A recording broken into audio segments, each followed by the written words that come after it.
వాక్యం వినడానికి దేవుడు మనకు అందించిన ఈ సమయాన్ని బట్టి దేవునికి చాలా కృతజ్ఞతలు చెల్లిస్తున్నాను. మనం ఈరోజు చూసుకోబోతున్న వాక్య భాగం యోహాను సువార్త 3వ అధ్యాయము 1వ వచనం నుంచి 21వ వచనం వరకు ఉన్న వాక్య భాగాన్ని ఈరోజు మనం ధ్యానించబోతున్నాము. నేను ఒకసారి చదవాలని ఇష్టపడుతున్నాను. మీరు కూడా దయచేసి మీ బైబిల్స్ తెరిచినట్లయితే మనం ఆ వాక్య భాగాన్ని చదువుకుందాము. జాగ్రత్తగా గమనించండి చదువుతున్నప్పుడు. చదువు యొక్క పర్పస్ ఏంటంటే మంచిగా అర్థం చేసుకోవడానికి, వాక్యం చెప్పినప్పుడు మీరు దాంతో వెంటనే రిలేట్ అవ్వడానికి హెల్ప్ అవుతుంది. కాబట్టి అర్థసహితంగా మీరు ఫాలో అవ్వాల్సిందిగా రిక్వెస్ట్ చేస్తున్నాను. యూదుల అధికారి అయిన నికోదేమను పరిసయ్యుడు ఒకడుండెను. అతడు రాత్రి యందు ఆయన యొద్దకు వచ్చి, బోధకుడా, నీవు దేవుని యొద్ద నుంచి వచ్చిన బోధకుడు అని మేము ఎరుగుదుము. దేవుడు అతనికి తోడై ఉంటేనే కానీ నీవు చేయుచున్న సూచక్రియలను ఎవడునూ చేయలేడని ఆయనతో చెప్పాను.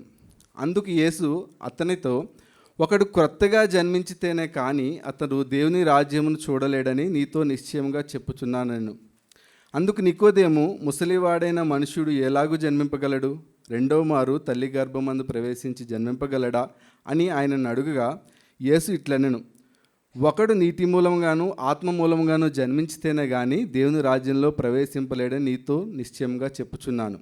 శరీర మూలంగా జన్మించినది శరీరమును, ఆత్మ మూలంగా జన్మించినది ఆత్మయునై ఉన్నది. మీరు క్రొత్తగా జన్మించవాలని నేను నీతో చెప్పినందుకు ఆశ్చర్యపడవద్దు. గాలి తనకిష్టమైన చోటను విసురును, నీవు దాని శబ్దం విందువే కానీ అది ఎక్కడి నుండి వచ్చునో ఎక్కడికి పోవునో నీకు తెలియదు. ఆత్మమూలంగా జన్మించిన ప్రతివాడును అలాగే ఉన్నాడని. అందుకు నికోదేము, ఈ సంగతులు ఎలాగూ సాధ్యములని ఆయన అడుగగా, యేసు ఇట్లనెను, నీవు ఇశ్రాయేలులకు బోధకుడవై ఉండి వీటిని ఎరుగవా? మేము ఎరిగిన సంగతియే చెప్పుచున్నాము, చూచిన దానినే సాక్ష్యమిచ్చున్నాము. మా సాక్ష్యము మీరు అంగీకరింపరని నీతో నిశ్చయముగా చెప్పుచున్నాను. భూ సంబంధమైన సంగతులు నేను మీతో చెప్పితే మీరు నమ్మకున్నప్పుడు పరలోక సంబంధమైనవి మీతో చెప్పిన ఎలాగూ నమ్ముదురు? మరియు పరలోకం నుండి దిగి వచ్చిన వాడే, అనగా పరలోకం నుండి మనిషి కుమారుడే తప్ప పరలోకమునకు ఎక్కిపోయిన వాడు ఎవడనూ లేడు. అరణ్యంలో మోషే సర్పంను ఎలాగ ఎత్తెనో అలాగే విశ్వసించి ప్రతివాడును నశింపగా ఆయన ద్వారా నిత్యజీవం పొందినట్లు మనిషి కుమారుడు ఎత్తబడవలెను. దేవుడు లోకమును ఎంతో ప్రేమించెను కాగా ఆయన తన అద్వితీయ కుమారునిగా పుట్టినవాని యందు విశ్వాసముంచు ప్రతివాడును నశింపక నిత్యజీవం పొందినట్లు ఆయనను అనుగ్రహించెను. లోకము తన కుమారుని ద్వారా రక్షణ పొందుటకే కానీ లోకమునకు తీర్పు తీర్చుటకు దేవుడు ఆయనను లోకంలోనికి పంపలేదు. ఆయన యందు విశ్వాసముంచు వానికి తీర్పు తీర్చబడదు. విశ్వసింపని వాడు దేవుని అద్వితీయ కుమారుని నామమందు విశ్వాసముంచలేదు గనుక వానికి ఇంతకు మునుపే తీర్పు తీర్చబడను. ఆ తీర్పు ఇదే: వెలుగు లోకంలోనికి వచ్చెను గాని తమ క్రియలు చెడ్డవైనందున మనుషులు వెలుగును ప్రేమింపక చీకటినే ప్రేమించిరి. దుష్కార్యము చేయు ప్రతివాడు వెలుగును ద్వేషించును, తన క్రియలు దుష్క్రియలుగా కనపడకుండానట్లు వెలుగునొద్దకు రాడు. సత్యవర్తనుడైతే తన క్రియలు దేవుని మూలంగా చేయబడి ఉన్నవని ప్రత్యక్షపరచబడినట్లు వెలుగునొద్దకు వచ్చును. దేవుని సహాయం కోసం ప్రార్థన చేసుకుందాము. ప్రభువా, పరలోకమందున్న మా తండ్రి, మీ పరిశుద్ధ నామానికి మీరు మాకు ఇచ్చిన ఈ యొక్క పరిశుద్ధ వాక్యాన్ని బట్టి ఎంతగానో కృతజ్ఞతలు చెల్లిస్తున్నామయ్యా. మీ ప్రియకుమారుడు మా రక్షకుడిని బట్టి మీకు ఎంతగానో కృతజ్ఞతలు చెల్లిస్తున్నాం. మరి నీ వాక్యాన్ని మేము ధ్యానించబోచుండగా ప్రభువా, దయచేసి మీ కృపను కోరుకుంటున్నాను. చెబుతున్న నాకు, వింటున్న వారికి, మా అందరికీ కూడా మీరే మీ ఆత్మ ద్వారా సహాయాన్ని అనుగ్రహించండి. మీ ఆత్మ కార్యాన్ని మాలో జరిగించండి తండ్రి. మీ యొక్క సన్నిధిని అనుభవించడానికి మీ వాక్యం చేత మార్చబడి మరింతగా మీకు మహిమకైన పాత్రలుగా అవడానికి మాకు సహాయం చేయమని యేసు ప్రభువారి నామమున స్తుతించి ప్రార్థిస్తున్నాము మా తండ్రి, ఆమేన్. సో మనం ఇప్పుడు చదువుకున్న వాక్య భాగంలో ఆల్రెడీ మీకు అర్థమై ఉంటుంది. నికోదేము అనే ఒక వ్యక్తిని యోహాను గారు, అంటే ఈ సువార్తను రాసిన అపోస్తలుడైన యోహాను గారు మనకు పరిచయం చేస్తున్నారు. సో ఈ నికోదేము యొద్దకి నేను మిమ్మల్ని తీసుకువెళ్ళడానికి ముందుగా మిమ్మల్ని వేరే చోటకి నేను తీసుకెళ్ళాలనుకుంటున్నాను. ఒక నది దగ్గరికి మిమ్మల్ని తీసుకెళ్ళాలనుకుంటున్నాను. సో మీ మదిలో నది ఆల్రెడీ వచ్చిందని నేను అనుకుంటున్నా. సో ఆ నదిలో ఒక చేప ఉంది. ఆ చేప మంచిగా నీటిలో ఈదుతూ ఉంది. కానీ ఒకసారి ఏం చేసిందంటే పైన ఆకాశంలో ఎగురుతున్న పక్షుల్ని చూసింది. అయ్యో భలే ఎగురుతున్నాయి కదా ఈ పక్షులు, నేను కూడా ఆ పక్షుల్లాగా ఎగిరితే చాలా బాగుంటుంది కదా అని తనకి ఆశ కలిగింది ఆ చేపకి. సో ఏం చేసిందంటే, ఒకవేళ నేను మంచిగా బ్రీతింగ్ ఎక్సర్సైజ్ చేసి మంచిగా ట్రైనింగ్ తీసుకుని ప్రాక్టీస్ చేస్తే నేను కూడా ఒకరోజు ఆ పక్షిలాగా ఎగరగలుగుతాను కదా అనుకుని ఏం చేసిందంటే, తను ఆ విధంగా ప్రాక్టీస్ చేయడం స్టార్ట్ చేసింది. ప్రతిరోజు లేచి బయట ఉండాలి కదా, ఇప్పుడు నేల మీద బతకాలి, లేకపోతే గాల్లో బతకాలంటే దానికి ఏం కావాలి, బ్రీతింగ్ కావాలి. కాబట్టి బ్రీతింగ్ ఎక్సర్సైజ్ చేసేది. తర్వాత మంచి స్ట్రాంగ్గా, మరి పక్షులకి రెక్కలు ఉన్నాయి, మరి తినకున్న రెక్కలు కూడా అలా ఆడించాలంటే దానికి కావాల్సిన బలం కోసం మంచి ఫుడ్ తీసుకునేది. ఇలా తిని ఏం చేసిందంటే తను ఎగరడానికి ప్రయత్నం చేసేది, ఎగిరి గాల్లో పక్షిలాగా వెళ్ళడానికి ప్రయత్నం చేసేది. కానీ ఎంత ప్రయత్నం చేసినా కూడా ఆ చేప పక్షిలాగా గాలిలోకి ఎగరలేకపోతూ ఉంది, గాల్లో నివసించలేకపోతుంది, నీటి బయట ఉండలేకపోతుంది. మరి దీనికి ప్రాబ్లం ఏంటి? ప్రాబ్లం ఏంటంటే చేప ఏమైనా కొత్త ఎఫర్ట్స్ పెడితే నేను ఆ విధంగా అవ్వగలుగుతాను అని అనుకోవడం, అలా భ్రమపడడంలోనే ప్రాబ్లం ఉంది. చేప ఎన్ని కొత్త ఎఫర్ట్స్ పెట్టినా కూడా పక్షిలా అవ్వలేదు, పక్షిలాగా గాల్లో బతకలేదు, గాల్లో ఎగరలేదు. మరి అలా అవ్వాలంటే దానికి కావాల్సిన కొత్త ఎఫర్ట్స్ కాదు, కంప్లీట్గా కొత్త లైఫ్ కావాలి, కంప్లీట్గా కొత్త నేచర్ కావాలి. కానీ ఆ విషయంలో ఆ చేప పొరబడింది కాబట్టి ఆ విధంగా ప్రయత్నం చేసింది. సో సిమిలర్ థింగ్ మనం చదువుకున్న వాక్య భాగంలో కూడా జరగడం మనం చూస్తున్నాం. కాబట్టి నేను మీకు ఈ చిన్న చేప కథని చెప్పడం జరిగింది. సో మనం యెరూషలేముకి వెళ్దాం. యెరూషలేములో నికోదేము అనే వ్యక్తి యేసు ప్రభు వారి దగ్గరికి వచ్చి మాట్లాడిన సందర్భం, అక్కడ జరిగిన సంభాషణని మనం గమనిద్దాం. ఈ సర్మన్కి ఆల్రెడీ మీకు గ్రూప్లో పోస్ట్ చేసినట్టుగా నేను పెట్టిన టైటిల్ ఏంటంటే నూతన జన్మ. సో దాన్నే మనం క్రొత్త జన్మ అని కూడా అనుకోవచ్చు. ఈ వాక్య భాగాన్ని మనం ఈజీగా అర్థం చేసుకోవడానికి నేను 4 పార్ట్స్గా డివైడ్ చేయడం జరిగింది. మొట్టమొదటి భాగంలో 3వ అధ్యాయం 1 నుంచి 2 వచనంలో మనం చూడబోయే విషయం ఏంటంటే యేసు నొద్దకు వచ్చిన నికోదేము. తర్వాతి భాగం 3వ వచనం నుంచి 8వ వచనం వరకు ఉన్న వాక్య భాగంలో క్రొత్తగా జన్మించితేనే ఒక వ్యక్తి దేవుని రాజ్యంలో ప్రవేశిస్తాడు అని యేసు చెప్పిన విషయాల్ని మనం చూస్తాం. ఆ తర్వాత 9వ వచనం నుంచి 12వ వచనం వరకు ఉన్న వాక్య భాగంలో మరి యేసు చెప్పిన ఈ మాటల్ని నికోదేము విశ్వసించలేదు, అంగీకరించలేదు అనే విషయాన్ని మనం గమనిస్తాం. మరి దానికి ఫైనల్గా మనం 3వ అధ్యాయం 13వ వచనం నుంచి చివరి వరకు, అంటే మనం 21వ వచనం వరకు చూసినట్లయితే దానికి యేసు ప్రభు వారు ఇచ్చిన సమాధానం, యేసు క్రీస్తునందు విశ్వసించడం ద్వారా మాత్రమే ఒక వ్యక్తి నిత్య జీవాన్ని పొందుకుంటాడు అనే సత్యాన్ని అక్కడ తెలియజేయడం మనం చూస్తాం. సో మొట్టమొదటిగా మనం మొదటి 2 వచనాల్లో మనం చూసినట్లయితే ఇక్కడ మనకు ఎవరు కనబడుతున్నారు? నికోదేము. ఈ నికోదేముని ఎలా పరిచయం చేస్తున్నారు? యూదుల అధికారి అయిన నికోదేమును పరిసయ్యుడు ఉండెను. సో యూదుల అధికారి పరిసయ్యుడు. అంతేకాదు మనం ఫర్దర్గా వెళ్తే, అంటే ఈ వాక్య భాగంలో మనం చదువుకున్న వాక్య భాగంలో కింద చూస్తే యేసుప్రభువు వారు ఇట్లా అంటాడు కదా, నువ్వు ఇశ్రాయేలీలకు బోధకుడివై ఉండి వీటిని ఎరుగువా అని చెప్పడం కూడా మనం చదువుకున్నాం. కాబట్టి ఈ నికోదేము ఎవరు అని మనం అర్థం చేసుకోవడానికి ప్రయత్నం చేస్తే మొట్టమొదటిగా నికోదేము ఒక పరిసయ్యుడిగా ఉన్నాడు అని మనకు అర్థమవుతుంది. సో పరిసయ్యులు అనే వాళ్ళు ఎవరు అని అంటే మనకి పాత నిబంధన గ్రంథంలో ఎక్కడ కూడా పరిసయ్యుడు అనే పదం కనిపించదు. సడన్గా కొత్త నిబంధనలోనికి రాగానే సువార్తల్లోనే పరిసయ్యుడు అని కనిపిస్తుంది. కాబట్టి ఈ ఇంటర్ టెస్టిమెంటల్ పీరియడ్లోనే వీళ్ళు ఉనికిలోనికి వచ్చిన వాళ్ళుగా ఉన్నారు. అంటే పాత నిబంధన గ్రంథ పుస్తకాలు రాయడం కంప్లీట్ అయ్యి మళ్ళీ కొత్త నిబంధన యేసుక్రీస్తు కాలం, ఆ సువార్తలు జరిగే సందర్భానికి మధ్యలో ఉన్న ఆ కాలంలో ఇశ్రాయేలీల్లో ఈ పరిసయ్యులు అనబడే వాళ్ళు ఉనికిలోకి రావడం జరిగింది. మరి పరిసయ్యులు అంటే ఎవరు అని అంటే పదానికి అర్థం ఏంటంటే సెపరేటెడ్ వన్స్, ప్రత్యేకించబడిన వాళ్ళు. యాక్చువల్గా వాళ్ళు స్టార్ట్ అయిన ఉద్దేశం చాలా మంచిది.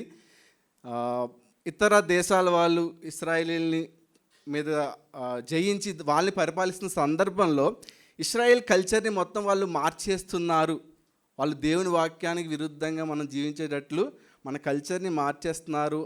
కాబట్టి మనం దానికి వాళ్ళ నుంచి, వాళ్ళ ప్రభావాన్ని నుంచి మన దేవుని వాక్యాన్ని, మన ప్రజల కల్చర్ని కాపాడాలని చెప్పి ఏం చేశారు, వీళ్ళు ఒక గ్రూప్గా ఫామ్ అయ్యారు. ఇశ్రాయేలీల్లోనే కొంతమంది ఆసక్తి కలిగిన వాళ్ళు, దేవుని కొరకు జీవించాలి, దేవుని రాజ్యం కోసం దేవుడు చెప్పిన కట్టడాలను మనం నమ్మకంగా పాటించాలని ఆశతో ఫామ్ అయిన వాళ్ళు ఈ పరిసయ్యులు.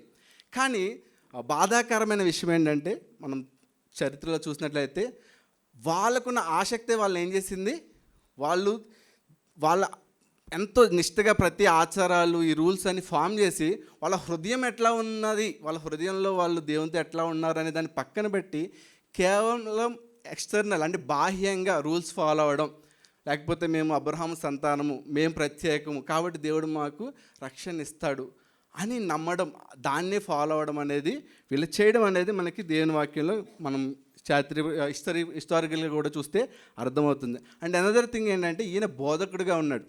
సో ఇశ్రాయేలీలకి దేవుని వాక్యాన్ని వివరించి చెప్పే ఒక మంచి బోధకుడిగా కూడా నికోదేము ఉన్నాడు. అండ్ మనం ఆల్రెడీ చదివినట్టుగా యూదుల అధికారి.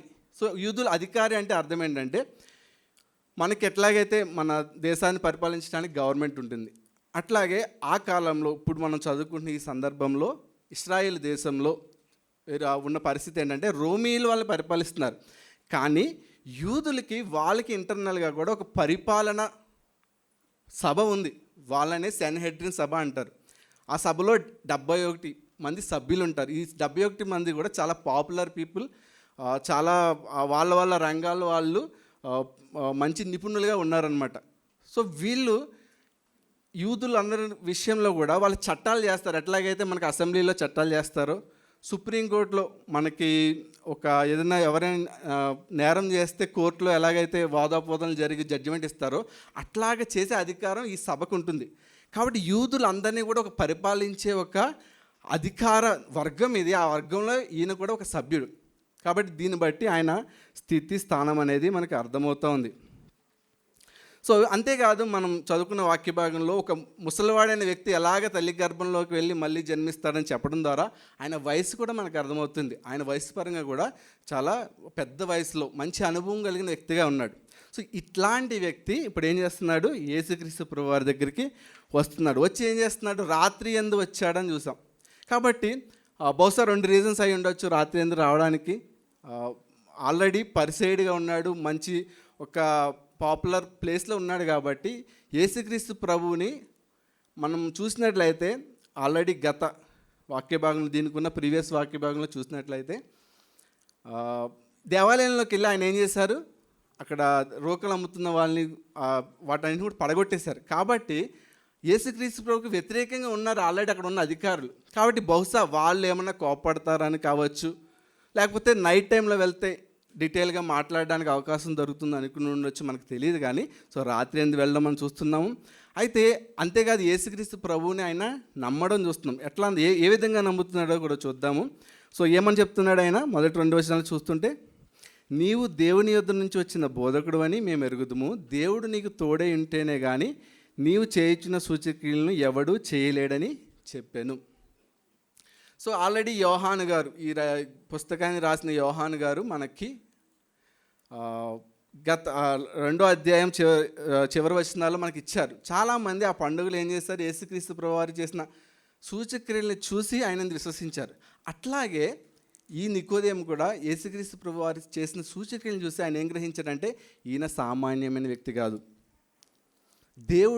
దేవుడు పంపించిన వ్యక్తి, దేవుడు తోడుగా ఉన్నాడు కాబట్టి ఈయన సూచక్రియలు చేస్తున్నాడు అని చెప్పి ఆయన నమ్మాడు. నమ్మి ఏం చేశాడు, ఇప్పుడు ఆయన కూడా ఒక దేవుని రాజ్యం కోసం ఎదురు చూస్తున్న వ్యక్తి కాబట్టి, ధర్మశాస్త్రం విషయంలో ఆసక్తి ఉన్న వ్యక్తి కాబట్టి, ఆయన యొద్దకు వెళ్ళి మరిన్ని విషయాలు మాట్లాడాలని ఆశతో ఆయన యొద్దకు రావడం మనం చూస్తున్నాం. అయితే తర్వాత వాక్య భాగంలో తర్వాత 3వ వచనం నుంచి మనం చూస్తున్నట్లయితే, అక్కడ యేసుక్రీస్తు ప్రభువారు మరి ఈ నికోదేము వచ్చాడు, ఆయనతో ఈ విధంగా మాట్లాడాడు, నువ్వు దేవుని నుంచి వచ్చిన వ్యక్తి అని నేను గ్రహిస్తున్నాను అని చెప్పి ఆయన్ని యేసు ప్రభువారిని మెచ్చుకోవడం కూడా మనం చూస్తున్నాం. మరి దానికి యేసుక్రీస్తు ప్రభువారు ఇచ్చిన సమాధానం, ఆయన చెప్పిన మాటలు మనకి 3వ వచనం నుంచి ఉంటాయి. చదువుతా చూడండి. అందుకు యేసు అతనితో, ఒకడు క్రొత్తగా జన్మించితేనే కానీ అతడు దేవుని రాజ్యమును చూడలేడని నిశ్చయముగా చెప్పుచున్నాను నేను. సో ఇక్కడ మనం వాక్య భాగం చూసినట్లయితే మనకి డౌట్ రావచ్చు. ఏమనంటే, మరి నికోదేము యేసుక్రీస్తు ప్రభువారిని చాలా ప్రశంసిస్తున్నాడు. యేసుక్రీస్తు ప్రభువారిని నమ్ముతూ వచ్చినట్టుగా మనకు కనిపిస్తుంది. కానీ యేసుక్రీస్తు ప్రభువారు ఎందుకు ఇట్లా మాట్లాడాడు? దేవుని రాజ్యం గురించి ఎందుకు మాట్లాడాడు? కొత్తగా జన్మించితేనే కానీ దేవుని రాజ్యాన్ని చూడలేవు అని ఎందుకు చెప్పారు అని అంటే, యేసుక్రీస్తు ప్రభువారు ఇచ్చిన రెస్పాన్స్ బట్టి, ఆయన మాట్లాడిన దాన్ని బట్టే ఆ నికోదేము ఎటువంటి హృదయంతో వచ్చాడు అనేది మనకు అర్థమవుతుంది. సో ఆల్రెడీ మనం 2వ అధ్యాయం 23వ వచనంలో చూసినట్లయితే, 24వ వచనంలో చూసినట్లయితే ఈ మాట ఉంది కదా, యేసు అందరినీ ఎరిగినవాడు గనుక ఆయన తన్ను వారి వశము చేసుకోలేదు, ఆయన మనుష్యుని ఆంతర్యంను ఎరిగినవాడు. సో నికోదేము హృదయంలో ఏముంది, తనకి ఏమి అవసరమై ఉందనేది యేసుక్రీస్తు ప్రభువారికి తెలుసు. కాబట్టి యేసుక్రీస్తు ప్రభువారు వెంటనే ఆ హృదయ స్థితిని గురించి ఏం చెప్తున్నారు? నికోదేము, నువ్వు దేవుని రాజ్యంలోనికి ప్రవేశించాలని ఆశపడుతున్నావు. మరి నీ యొక్క స్థానాన్ని బట్టి నువ్వు దేవుని రాజ్యంలో ప్రవేశిస్తావని నువ్వు అనుకుంటున్నావు, కానీ నువ్వు తిరిగి జన్మిస్తే తప్ప దేవుని రాజ్యంలోనికి ప్రవేశించలేవు అని చెప్తున్నారు. సో మరి ఇది మనకు అర్థం కావాలంటే, అంటే యేసుక్రీస్తు ప్రభువారు చెప్పిన ఈ మాట మనకు అర్థం కావాలంటే, అసలు ఈ పరిసయ్యులు వాళ్ళు దేవుని రాజ్యంలోకి ఎలా వెళ్తారని నమ్ముతున్నారు అనే సత్యం మనకి అర్థం కావాలి. సో పరిసయ్యులు వాళ్ళు ఏం నమ్మేవాళ్ళంటే, వాళ్ళు ఏ విధంగా దేవుని రక్షణని పొందుకుంటాము, దేవుని చేత అంగీకరించబడతామని నమ్మేవాళ్ళంటే, మేము అబ్రహాము సంతానం కాబట్టి, మేము యూదులం కాబట్టి మాకు పరలోకం రాజ్యంలో ప్రవేశం అనేది గ్యారంటీ అనేది వాళ్ళు నమ్మేవాళ్ళు. అంతేకాదు, మేము మోషే ధర్మశాస్త్రాన్ని తూచా తప్పకుండా పాటిస్తున్నాము కాబట్టి మాకు పరలోక రాజ్యంలోనికి ప్రవేశం అనేది ఉంది. అంతేకాకుండా వీళ్ళు ఏం చేశారంటే, వీళ్ళు ఇంకా చాలా రిచువల్స్, చాలా ఆచారాలు వీళ్ళు రాసుకున్నారు. ఇలా చేయాలి, ఇలా జీవించాలి, సబ్బాతు అంటే విశ్రాంతి దినాన్ని ఈ పనులు చేయాలి, ఈ పనులు చేయకూడదు, లేకపోతే ఈ ఆచారాలు ఎలా పాటించాలి, భోజనం చేసేటప్పుడు ఇలా చేతులు కడుక్కోవాలి, ఇలా గిన్నెలు శుద్ధి చేయాలి, ఇవన్నీ చేస్తే దేవుడు సంతోషపడతాడు, ఇవన్నీ చేస్తే దేవుడు ప్రసన్నుడు అవుతాడు, ఇవన్నీ చేస్తే దేవుడు మనల్ని ఏం చేస్తాడు, యాక్సెప్ట్ చేస్తాడు, దేవుడు మనల్ని మెచ్చుకుని ఆయన పిల్లలుగా ఆయన్ని అంగీకరిస్తాడని వీళ్ళు నమ్మేవాళ్ళు.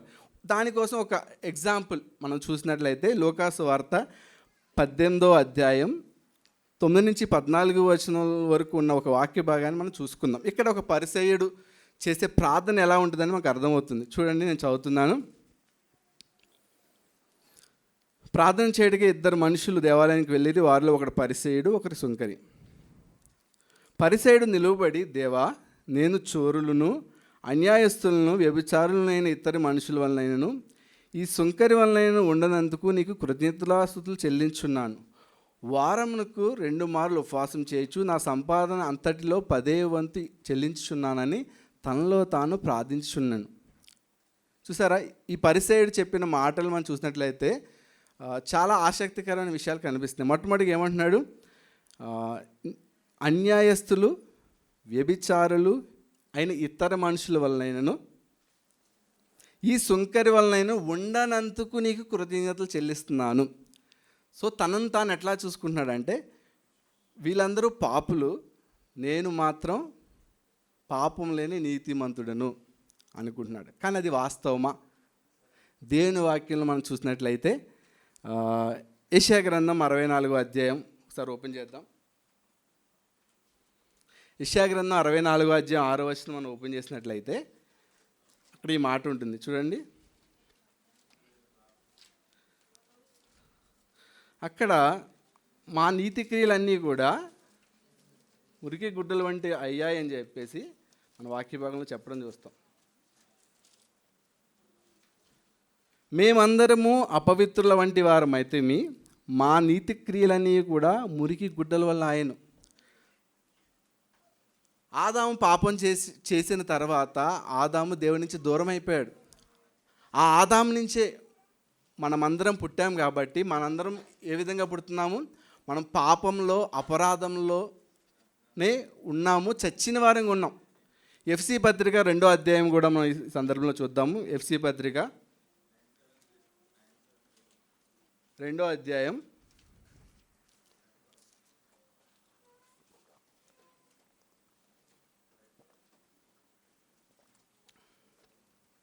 1వ వచనం. మీ అపరాధం చేతను పాపం చేతను మీరు చచ్చిన వారై ఉండగా.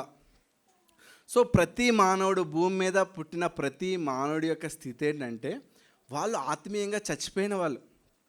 నీతిమంతుడు లేడు, ఒక్కడు లేడు అని దేవుని వాక్యం చెప్తుంది.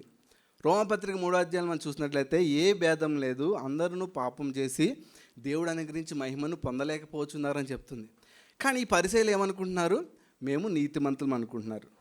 అంతేకాదు, వాళ్ళు నీతిమంతులు అనుకోవడానికి ఇంకొక కారణం ఏంటంటే వారానికి 2 మారులు ఉపవాసం చేస్తున్నాను, నా సంపాదన అంతటిలో 10వ వంతు చెల్లించుతున్నాను. చూసారు, మీకు అర్థమైంది కదా? వాళ్ళు నేను ఇది చేస్తున్నాను కాబట్టి దేవుడు నన్ను అంగీకరిస్తాడు, నేను రక్షించబడిన వ్యక్తిని, నేను దాన ధర్మాలు చేస్తున్నాను, లేకపోతే దేవుని మందిరానికి ఈ పని చేస్తున్నాను, ఆచారాలు పాటిస్తున్నాను కాబట్టి దేవుడు నన్ను అంగీకరిస్తున్నాడు అని చెప్పి వాళ్ళు అనుకుంటున్నారు. అనుకున్న కారణాన్ని బట్టి వాళ్ళు ఏమని ఎస్యూమ్ చేసుకుంటున్నారంటే మేము దేవుని రాజ్యంలోనికి వెళ్ళిపోతాము, మాకు ఎట్లాంటి ఆటంకం లేదనుకుంటున్నారు. కానీ అది వాస్తవం కాదు. మనం ఇందాక 2వ అధ్యాయం ఎఫెసీ పత్రికలో చూసినట్టుగా వాళ్ళు అపరాధముల చేత, పాపముల చేత చచ్చిన వారంగా ఉన్నారు. ఏ సుంకర్నైతే తృణీకరిస్తూ మాట్లాడుతున్నారో, ఎవరైతే వ్యభిచారులు, అన్యాయస్తులని వాళ్ళని తృణీకరించి మాట్లాడుతున్నారో వాళ్ళతో సమానంగానే యూదులు కూడా, ఈ పరిసయ్యులు కూడా దేవునికి దూరస్తులుగా ఉన్నారు, అపరాధం చేత, పాపం చేత చచ్చిన వాళ్ళగా ఉన్నారు. కానీ నికోదేము ఆ విధంగా తన గురించి తను అనుకోవట్లేదు. తను ఏమనుకుంటున్నా అంటే నేను మంచి వ్యక్తిగా ఉన్నాను, దేవుడు నన్ను చూసి మెచ్చుకుంటున్నాడు, మరి ఇంకా ఏమన్నా చేయాలా, నేను చేస్తున్న మంచి పనులకి, ఇదిగో ఈయన వచ్చాడు కదా, ఈయనే మెస్సియా అయితే నేను ఎదురు చూస్తున్న దేవుని రాజ్యం వచ్చేసింది కదా, మరి నన్ను చేర్చుకుంటాడా, ఇంకేమన్నా చెప్తాడా అని ఏం చేశాడు? మరి ఆయన చేసిన అద్భుతాలను చూసి యేసుక్రీస్తు ప్రభు వద్దకు వచ్చాడు. బహుశా యేసు ప్రభు దగ్గర నుంచి ప్రశంసను ఎదురు చూశాడేమో. కానీ యేసుక్రీస్తు ప్రభు వారు ఏం చేశారు? నువ్వు దేవునికి దూరంగా ఉన్నావు, నీ హృదయం దేవునికి దూరంగా ఉంది, నువ్వు అనుకుంటున్నావు నువ్వు నీ నీతి క్రియలను బట్టి నువ్వు యూదుడిగా పుట్టావు కాబట్టి దేవుడు నేను అంగీకరిస్తున్నాడు అనుకుంటున్నావు. కానీ ఒక వ్యక్తి కొత్తగా జన్మించేదని తప్ప దేవుని రాజ్యంలో ప్రవేశించాడు అని స్పష్టంగా చెప్పేశాడు. There is no other way. ఒక దేవుని ఆత్మ చేత ఒక వ్యక్తి యొక్క హృదయం మార్చబడితే తప్ప, ఒక చనిపోయిన స్థితిలోంచి జీవింపజేయబడే స్థితిలోకి వస్తే తప్ప ఆ వ్యక్తికి దేవునితో సంబంధం లేదు. ఆ వ్యక్తి దేవుని చేరుకోలేడు, దేవునితో సహవాసం చేయలేడు, దేవుని శిక్ష మాత్రమే ఆ వ్యక్తి మీద ఉంటుందనే సత్యాన్ని యేసుప్రభువు వారు చెప్తున్నారు. సో ఇక్కడ మరి కొత్తగా జన్మించితేనే అనే పదం అని చూస్తున్నాం కదా, యోహాను సువార్త 3వ అధ్యాయంలో 3వ వచనంలో. సో అక్కడ ఫుట్ నోట్లో పైన 1 అని రాసి కింద ఒక మాట రాయబడింది చూడండి, పైనుంచి జన్మిస్తేనే. సో గ్రీక్ వర్డ్ ఏదైతే గ్రీక్ వర్డ్ అక్కడ యూస్ చేశారో దానికి 2 మీనింగ్స్ ఉంటాయి, క్రొత్తగా జన్మించడం, పైనుండి జన్మించడం. సో ఒక వ్యక్తి దేవుని ద్వారా జీవింపచేయబడితే తప్ప ఆ వ్యక్తి దేవుని రాజ్యాన్ని చూడలేడు. మరి కొత్తగా జన్మించడం అంటే మనకి మనం సాధారణంగా చాలాసార్లు పునర్జన్మాన్ని మన సమాజంలో వింటూ ఉంటాం కదా. ఎవరైనా ఒక వ్యక్తి చనిపోతే మరలా ఇంకో జన్మలో ఇంకో వ్యక్తిలా పుడతాడు, లేకపోతే వేరే జంతువులా పుడతాడని సాధారణంగా మన సమాజంలో చాలామంది నమ్ముతూ ఉంటారు. కానీ ఇక్కడ చెప్తున్న కొత్త జన్మ అది కాదు. ఇంకా చెప్పాలంటే బైబిల్ ఏం చెప్తుంది? హెబ్రీ పత్రిక 9:27లో తీర్మాసిన అవసరం నేను చదువుతాను. మనుషులు ఒక్కసారే మృతి పొందవలని నియమింపబడిను, ఆ తర్వాత తీర్పు జరుగును. సో మనిషి ఒక్కసారి చనిపోతాడు. బైబిల్ ఏం చెప్తుంది? మనిషి ఒక్కసారి పుట్టాడంటే ఒక్కసారి చనిపోతాడు, మరో జన్మ లేదు. మరి ఇక్కడ చెప్తున్న జన్మ ఏంటి? ఆ వ్యక్తి హృదయం మార్చబడ్డం, ఆ వ్యక్తి ఆత్మలో కొత్త చనిపోయిన స్థితి నుంచి తిరిగి జన్మింపజేయబడ్డం, తిరిగి దేవునితో సహవాసంలోనికి, దేవుని నిత్యజీవాన్ని పొందుకునే స్థితిలోనికి తీసుకురాబడ్డం, ఆ విధంగా దేవుని చేత మార్చబడ్డాన్ని గురించి ఇక్కడ చెప్పబడుతుంది. సో కొత్త జన్మ అంటే అర్థం ఏంటంటే దేవుడు తన మహాశక్తి చేత, తన ఆత్మ చేత ఒక వ్యక్తిని చనిపోయిన స్థితిలోంచి, ఎఫెసీ పత్రిక 2వ అధ్యాయంలో చూస్తున్న 1వ వచనంలో చూసినట్టుగా మీరు అపరాధం చేతను పాపం చేతను చచ్చిన వారు ఉండగా దేవుడు ఏం చేశాడు, క్రీస్తుతో కూడా మిమ్మల్ని బ్రతికించాను. సో ఆ వ్యక్తిని మరలా తిరిగి జన్మింపజేసి దేవుని జీవాన్ని ఆ వ్యక్తిలో పోయడమే కొత్త జన్మ. సో ఈ విధంగా కొత్తగా జన్మిస్తేనే, ఆ విధంగా దేవుని ఆత్మచేత ఒక వ్యక్తి మార్చబడితేనే ఆ వ్యక్తి నిత్య జీవాన్ని పొందుకున్నాడు, దేవుని రాజ్యంలో ప్రవేశిస్తాడు. సో మనలో కూడా చాలామంది ఏమనుకుంటాం, మన మధ్యలో కూడా నేను చాలాసార్లు ఎవరైనా అడుగుతాం, మనం మీరు ప్రభువుని నమ్ముకున్నారా, రక్షించబడ్డారంటే వారు ఇచ్చే సమాధానం ఏంటి, అవునండి మేము చిన్నప్పటి నుంచి కూడా క్రిస్టియన్స్, మేము క్రిస్టియన్ ఫ్యామిలీలో పుట్టామంటారు. వాళ్ళు ఎందుకు అట్లా అనుకుంటున్నారంటే, ఈ నికోదేం వల్లే వాళ్ళు కూడా ఏమనుకుంటున్నారంటే, మా అమ్మగారు మా అమ్మ నాన్న వాళ్ళు దేవుడిని నమ్ముకున్నారు కాబట్టి నేను కూడా బై బర్త్ నుంచి దేవుని కుటుంబంలో పుట్టాను అనుకుంటున్నారు. కాదండి, రక్షణ వ్యక్తిగతమైంది. ఏ వ్యక్తికి ఆ వ్యక్తి తను దేవుని యొద్దకు వచ్చి మారు మనసు పొంది యేసుక్రీస్తుని విశ్వసించడం ద్వారా మాత్రమే ఆ వ్యక్తి రక్షణ పొందుకుంటాడు. అంతేగా చాలామంది ఏమనుకుంటారంటే, రెగ్యులర్గా సంఘ కూడికలకు వెళ్తూ పరిచర్యలో పాల్గొంటూ క్రమంగా సంఘ పరిచర్యలకి డబ్బులు ఇస్తూ ఉంటే దేవుడు దాన్ని నా అకౌంట్లో వేసి, నా అకౌంట్ అంటే నా పరలోక అకౌంట్లో వేసి జీవగ్రంథంలో నా పేరు రాస్తాడు అనుకుంటారు. కానీ మనం చూసాం, ఈ పరిచర్యలు కూడా అదే అనుకుంటున్నారు. కానీ యేసుప్రభువు వారు ఏం చేశారు, లేదు ఆ విధంగా మీరు దేవుని రాజ్యంలో ప్రవేశించలేరు. కొంతమంది ఏమనుకుంటారంటే, మరి పరిశుద్ధ జలం, యెరూషలేముకి వెళ్ళి తీసుకొచ్చిన పరిశుద్ధ జలం జల్లుకుంటే ఆ జలం తాగితే మన పాపాలు పోతాయి అనుకుంటారు. లేకపోతే మనం డబ్బులు ఇచ్చి పాప పరిహార పత్రికలు కొనుక్కుంటే మన పాపాలు పోతాయని కొంతమంది నమ్ముతారు. లేదు, ఇక్కడి నుంచి మనం ప్రయాసపడి ఎంతో కష్టపడి వేదంతో తీర్థయాత్రలు చేస్తే, పుణ్యక్షేత్రాలకు వెళ్తే దేవుడు, లేకపోతే నదుల్లో స్నానాలు చేస్తే, లేకపోతే ఆయా ఆచారాలు పాటిస్తే దేవుడు మన పాపాలను పోగొట్టేస్తాడు, దేవుడు మనల్ని అంగీకరిస్తాడు అనుకుంటారు. కానీ కాదు అని యేసుక్రీస్తు ప్రభువు స్పష్టంగా చెప్తున్నారు. సో ఇంకా చెప్పాలంటే, నేను మంచి పనులు చేస్తే, దాన ధర్మాలు చేస్తే నేను చేసిన పాపాలు పోయి నా అకౌంట్ ఈ పాజిటివ్ బ్యాలెన్స్ పెరుగుతుంది అనుకుంటారు. ఫైనాన్స్ టర్మ్స్లో లాగా అప్పులు పోవాలంటే ఏం చేయాలి, ధనం యాడ్ చేస్తుంటే అప్పులు తగ్గిపోతాయి కదా, అప్పులు తగ్గిపోయి మన ఆస్తి పెరుగుతుంటుంది. అలాగే నేను మంచి పనులు చేస్తూ ఉంటే నా పాపాలన్నీ పోయి నేను ఇప్పుడు నీతిమంతుడిగా అయిపోతానని కూడా మనం చాలాసార్లు అనుకుంటూ ఉంటాం. కానీ అదేది కూడా మనం రక్షించలేదు. మనం ఇంతకుముందు ప్రారంభంలో ఇల్లస్ట్రేషన్లో చెప్పినట్టుగా ఆ చేపలాగే ఉన్నంతకాలం పక్షిలా ఎగరలేదు. ఆ చేపలకి కొత్త స్వభావం కావాలి, అప్పుడే అది పక్షిగా పరిగణించబడుతుంది. అట్లాగే పాపం చేతి చనిపోయిన వ్యక్తి ఏమి చేసినా, ఏ రంగులు పులుముకున్నా, మంచి పనులు, నీతి కార్యాలు, ఈవెన్ క్రిస్టియన్ యాక్టివిటీస్ కూడా చేసిన ఆ వ్యక్తి దేవుని బిడ్డగా పరిగణించబడలేడు. నేను దేవుని వాక్యాన్ని మొదటగా వింటూ అప్పుడప్పుడే సంఘానికి వెళ్తూ ఉన్న నా యంగేజ్లో ఏం చేసేవాడిని అంటే, దేవుని వాక్యం చదివితే నా పాపం పోతుంది అని నమ్మేవాడిని. కాబట్టి ఎప్పుడైనా ఏదైనా సిన్ఫుల్ టెంప్టేషన్ వచ్చినప్పుడు ఏమనుకునేవాడిని అంటే, సరే ఈ టెంప్టేషన్కి నేను అందులో ఇన్వాల్వ్ అవుతాను, ఆ పాపం చేస్తాను, తర్వాత బైబిల్ ఒక గ్రంథం చదువుతాను, ఆ విధంగా అంటే ఒక పుస్తకం చదువుతాను, ఆ విధంగా దేవుడు నన్ను యాక్సెప్ట్ చేస్తాడని నమ్మేవాడిని. ఒకవేళ చిన్న పాపాలు అనిపిస్తే చిన్న పుస్తకాలు, 1 యోహాను 2 యోహాను అట్లాంటివి చదువుదాము. ఒకవేళ సీరియస్ సిన్స్ అనిపిస్తే యెషయా, ఇర్మియా లాంటివి చదువుదామని నాకు నేనుగా ఎక్కువ భారం వేసుకుని సాటిస్ఫై అయిపోయేవాడిని. కానీ నికోదేముని సంధించినట్లే దేవుడు నన్ను ఒకరోజు సంధించాడు. నువ్వు బైబిల్ చదవడమో లేకపోతే సంఘంలో పరిచర్య చేయడం నేను రక్షించదు ప్రసాద్. ఇదిగో నువ్వు నీ పాప విషయం మారుమనసు పొందాలి. నువ్వు నన్ను దుఃఖపెడుతున్నావు, నేను నీకు అవకాశం ఇస్తున్నా, అయినా నువ్వు నన్ను దుఃఖపెడుతున్నావు. నువ్వు అదే స్థితిలో ఉంటే నువ్వు నశిస్తావు.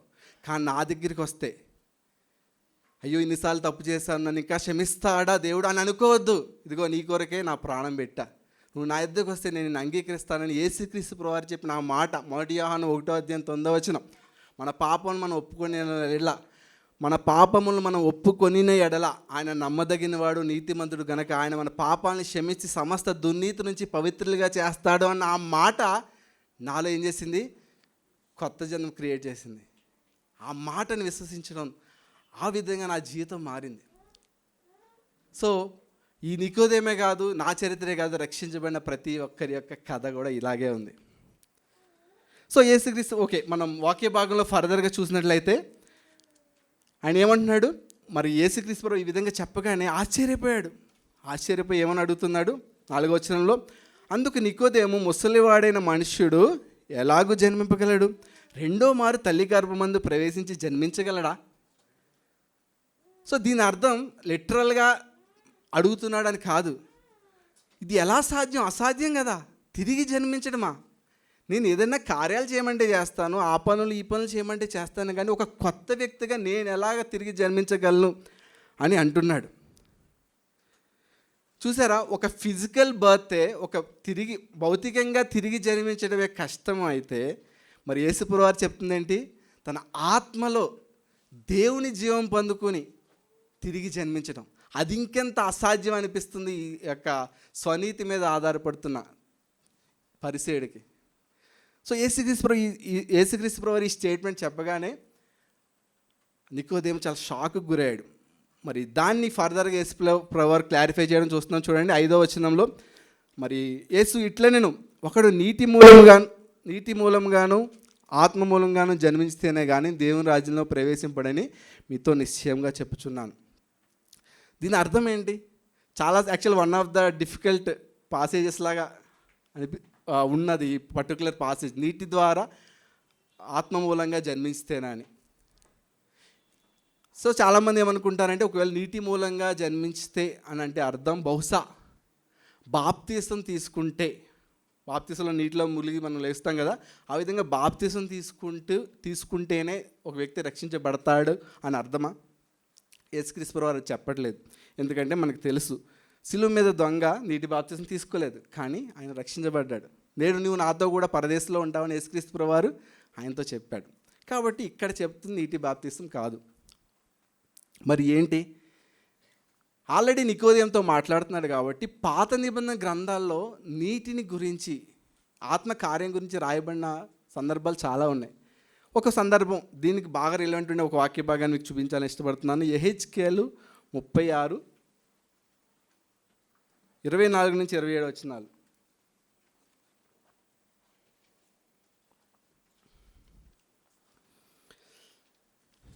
నేను అన్యజనుల నుండి మిమ్మల్ని తోడుకొని ఆయా దేశంలో నుండి సమకూర్చి మీ స్వదేశంలోనికి మిమ్మల్ని రప్పించేదను. మీ అపవిత్రత యావత్తు పోవునట్లు నేను మీ మీద శుద్ధ జలము చల్లుదును. మీ విగ్రహముల వలన మీకు కలిగిన అపవిత్రత అంతయు తీసివేసేదను. నూతన హృదయము మీకు ఇచ్చేదను, నూతన స్వభావం మీకు కలుగజేసేదను. రాతి గుండె మీలోంచి తీసివేసి మాంసపు గుండెను మీకు ఇచ్చేదను. నా ఆత్మను మీ అందుంచి నా కట్టడలను అనుసరించి వారిని గాను నా విధులను గైకొన్న వానుగాను మిమ్మల్ని చేసేదను. సో మనకి ఇక్కడ చూసినట్లయితే, మీ అపవిత్రత యావత్తు పోవునట్లు నేను మీ మీద శుద్ధ జలము చల్లుదును, నూతన హృదయాన్ని మీకు ఇస్తాను, నూతన స్వభావాన్ని మీకు కలిగజేస్తాను. సో ఈ వాక్యాన్ని యేసుక్రీస్తు ప్రభువు రిఫర్ చేస్తున్నారు. ఇంకా చెప్పాలంటే ఈ సత్యాన్ని ఆయన రిఫర్ చేస్తున్నారు. ఏంటి?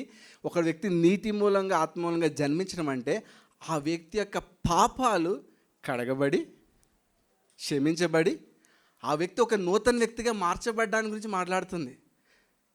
సో నికోదేము, నువ్వు పాపం చేసావు, ఆ పాపాన్ని నువ్వు చేసే మంచి క్రియలో, లేకపోతే నువ్వు యూదుడిగా పుట్టావో ఆ కారణాన్ని బట్టి ఆ పాపం పోదు. ఆ పాపం కడగబడాలి. అది కేవలం క్రీస్తు బలియాగం ద్వారా మాత్రమే. క్రీస్తు శిలువ చేసిన ఆయన త్యాగం ద్వారా, ఆయన చిందిన రక్తం ద్వారానే మన పాపాలు కడగబడుతున్నాయి.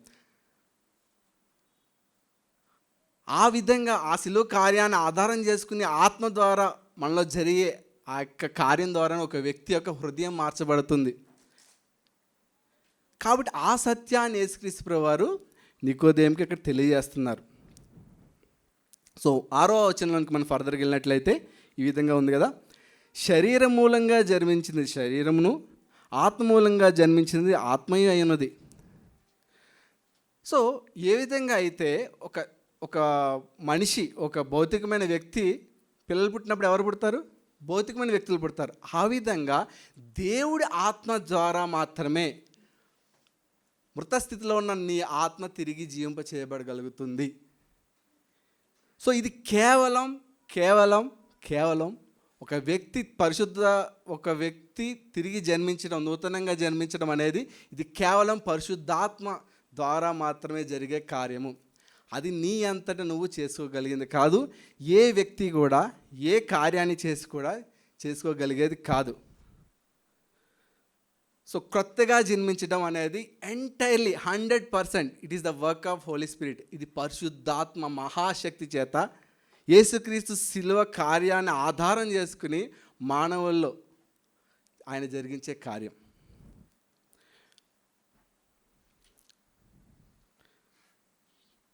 సో ఈ సత్యం అనేది మనకి చాలా చాలా ఫండమెంటల్. బైబిల్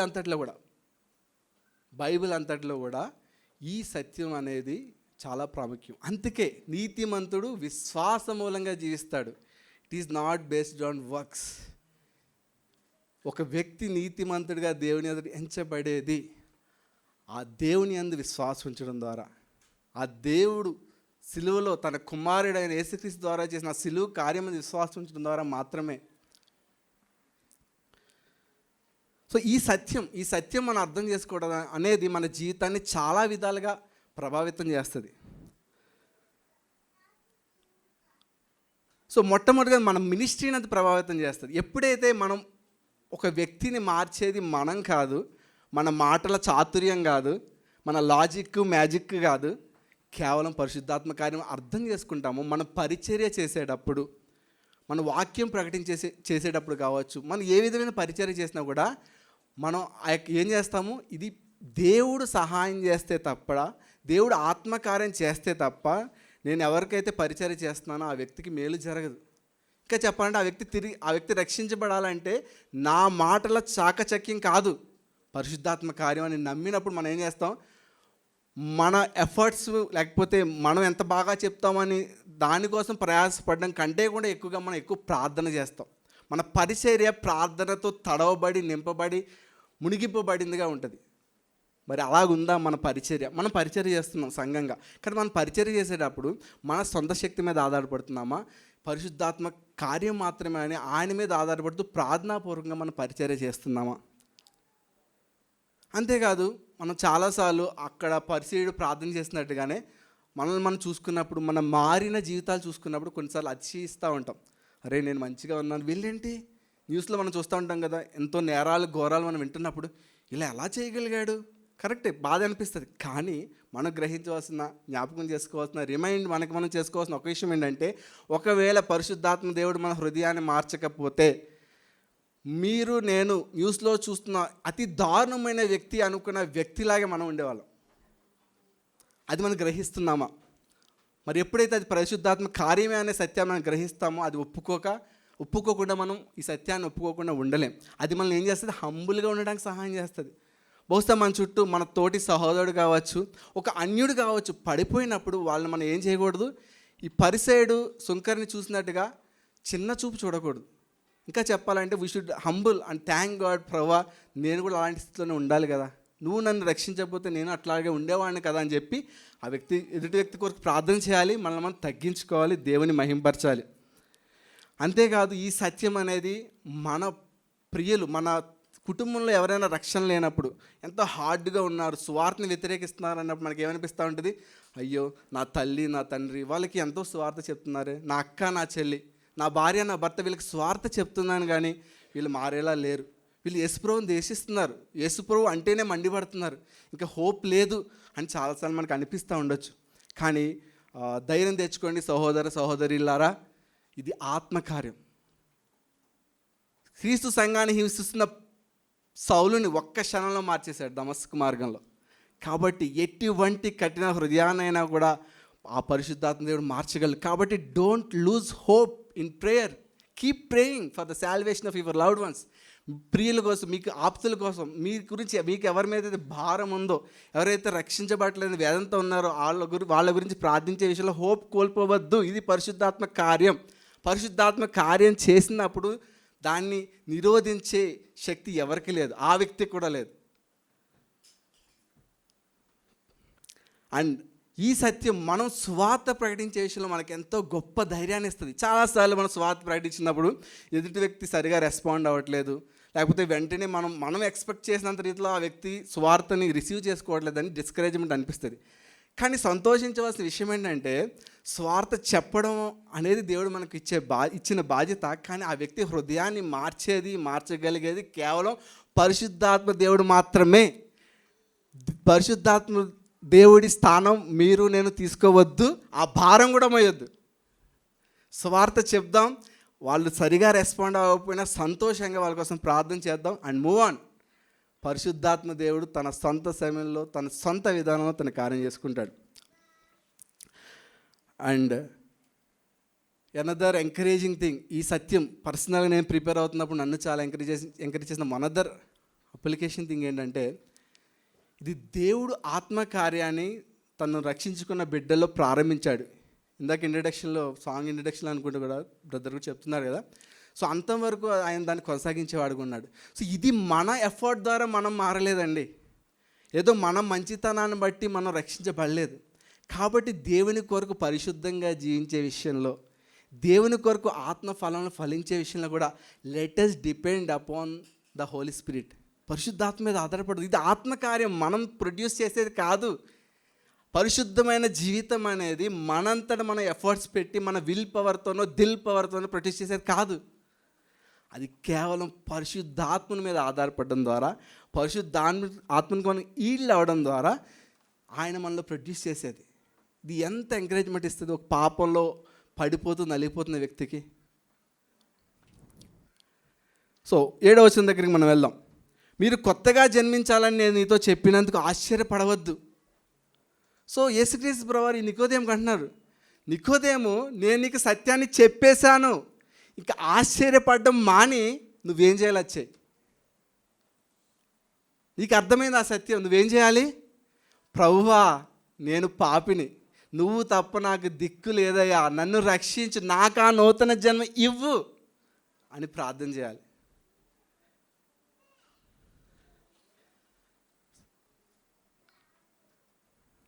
మనం ఇంగ్లీష్లో చూసినట్లయితే you must be born again అని ఉంటుంది అక్కడ. You must be born again అని నేను చెప్పినందుకు నువ్వు ఆశ్చర్యపడద్దు. You must, there is no other way. నువ్వు కొత్తగా జన్మించకుండా నువ్వు ఏం చేసినా నువ్వు దేవుని రాజ్యంలో ప్రవేశింపలేవు.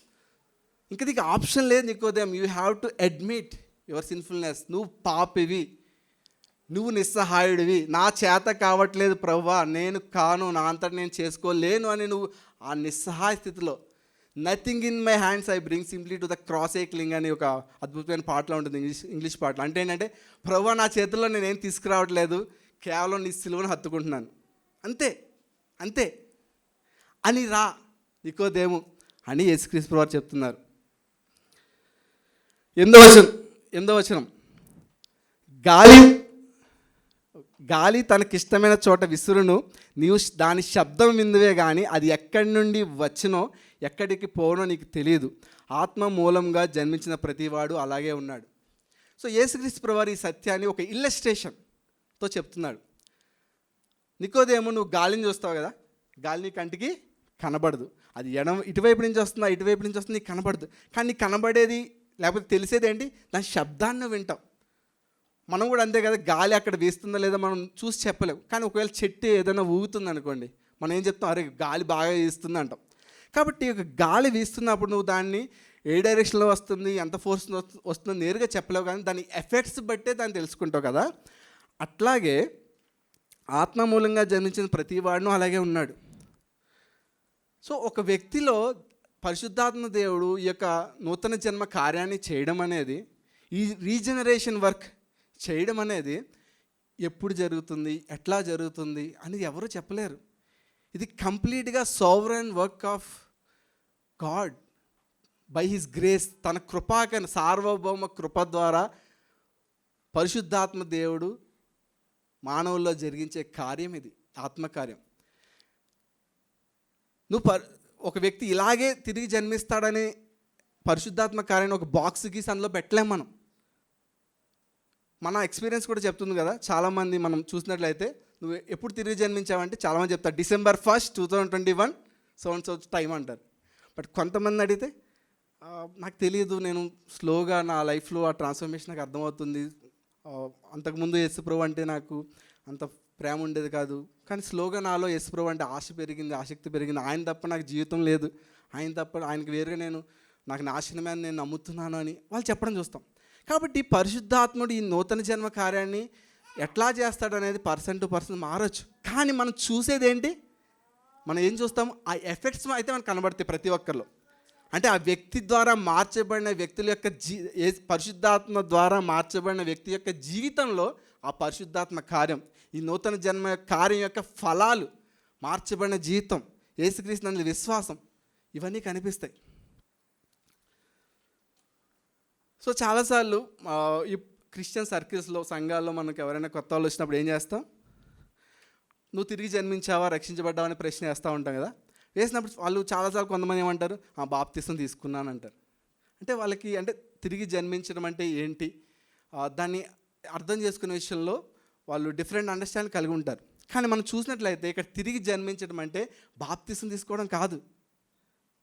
తిరిగి జన్మించడం అంటే దేవుని విషయాల పట్ల, దేవుని విషయంలో కంప్లీట్గా మృతుడుగా ఉన్న వ్యక్తి, దేవుని ప్రేమించిన వ్యక్తి, దేవుడు అంటే ఇష్టపడిన వ్యక్తి ఒక తిరిగి జీవింపచేయబడి దేవుని ప్రేమించే వ్యక్తిగా, దేవుని ఇష్టపడే వ్యక్తిగా, దేవుణ్ణే నమ్ముకునే వ్యక్తిగా మార్చబడ్డం.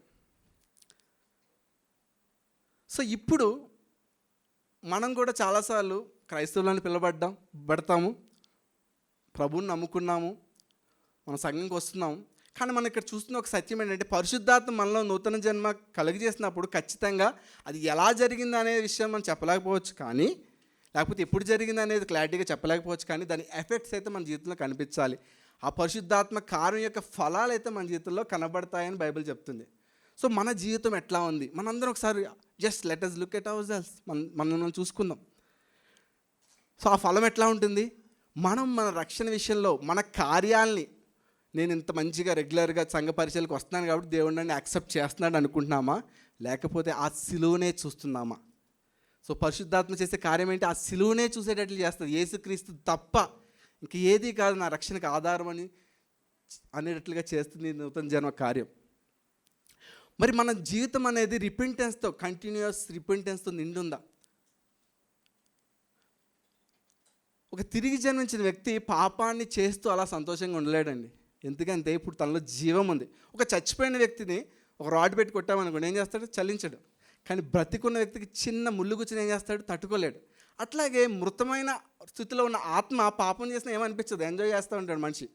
మనం తిరిగి జన్మించినప్పుడు పాపం చేస్తూ ఉన్నా మనకి పెద్ద ఏమనిపించదు, సంతోషంగా ఉంటాం, నార్మల్గా ఉంటాం. కానీ రక్షించబడిన తర్వాత మనం పర్ఫెక్ట్ అయిపోము, పాపం చేయని వాళ్ళగా అయిపోము. కానీ పాపం చేసి నెమ్మదిగా అయితే మనం ఉండలేం. ఒకవేళ మన మనస్సాక్షి ఈ విషయంలో నువ్వు తప్పు చేసావని మనతో చెప్తున్నప్పుడు మనం దాని విషయంలో దేవుని యొద్దకు వెళ్ళి సమాధాన పడేంత వరకు కూడా మనకి మనశ్శాంతి ఉండదు, ఆ వేదన పోదు. సో అట్లాంటి వేదన, ఆ మనోవేదన పాపం విషయంలో మనకు ఉందా? ఆ వచ్చినప్పుడు మనం ప్రభు దగ్గరికి వెళ్తున్నామా? అంతేకాదు, రిపెంటెన్స్ అంటే కేవలం పాపం విషయంలో దుఃఖపడడం మాత్రమే కాదు, ఆ దుఃఖపడి ఆ దుఃఖాన్ని తీర్చే ఏకైక వ్యక్తి అని యేసు వద్దకు వెళ్ళడం, అది మనలో ఉందా? నూతన జన్మ పొందిన వ్యక్తులు అది ఉంటుంది. అంతేకాదు, 1 పేతురు 2:7 చూసినట్టుగా విశ్వసించున్న మీకు ఆయన అమూల్యమైన వాడు, విశ్వసింపని వారికైతే ఆయన అడ్డుబండిగా ఉన్నాడు, కానీ విశ్వసించే మీకు క్రీస్తు ఎవరు? అమూల్యమైన వాడు. మరి క్రీస్తు మనకి అమూల్యమైన వాడిగా ఉన్నాడా? క్రీస్తు గురించి మనం ఆలోచించినప్పుడు, ఓ ప్రభువా నువ్వెంత గొప్పవాడివయ్యా, నువ్వే నా రక్షకుడివి, నువ్వే నా దేవుడివి అని మనం ప్రభుతో అనగలుగుతున్నామా? ఆ విధంగా ప్రభువుని చూస్తున్నామా? సో ఆత్మ ఫలం ఫలించే విషయంలో మన జీవితం ఎట్లా ఉంది? బహుశా ఆ ఫలం అనేది మనలో సమృద్ధిగా కనబడుతుండకపోవచ్చు. ప్రేమ, సంతోషం, సమాధానం, దీర్ఘశాంతం, దయాళుత్వం, మంచితనం, సాత్వికం, ఆశ, నిగ్రహం, విశ్వాసం, ఈ విషయాల్లో మనం పర్ఫెక్ట్గా అయి ఉండకపోవచ్చు. కానీ మన లైఫ్ ఆ డైరెక్షన్లో వెళ్తుందా? చిన్న ఆ ఫలం యొక్క వాసనైనా మనలో ఉందా? అస్సలు లేదంటే మరి అసలు కార్యం మన హృదయంలో కార్యం జరిగిందా? ఒక జీవం కలిగిన వ్యక్తి చలించకుండా ఎట్లా ఉంటాడు? కొద్దిగానే నడుస్తాడుగా, కొద్దిగానే పలుకుతాడుగా, ఉలుకు పలుకు ఉంటుందిగా. అస్సలు ఉలుకు పలుకు లేదంటే జీవం ఉందా అనేదే ప్రశ్న. Let us examine ourselves. ఇది ఎవరికీ తెలియదండి, దేవునికి మనకు మాత్రమే తెలుస్తుంది.